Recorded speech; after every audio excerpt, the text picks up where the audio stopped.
സൗദിയിൽ ആദ്യമായി ഡ്രോണുകൾ ഉപയോഗിച്ചുള്ള ഡെലിവറി സേവനത്തിന് അനുമതി നൽകി. ഡെലിവറി സേവനം നൽകുന്ന അമേരിക്കൻ കമ്പനിയായ മാർനെറ്റിനാണ് ലൈസൻസ് അനുവദിച്ചത്. ഈ വർഷം അവസാനത്തോടെ സേവനം തുടങ്ങാനാണ് പദ്ധതി.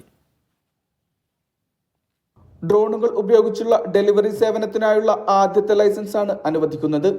അമേരിക്കൻ കമ്പനിയായ മാർനെറ്റിനാണ് സേവനത്തിനുള്ള അനുമതി.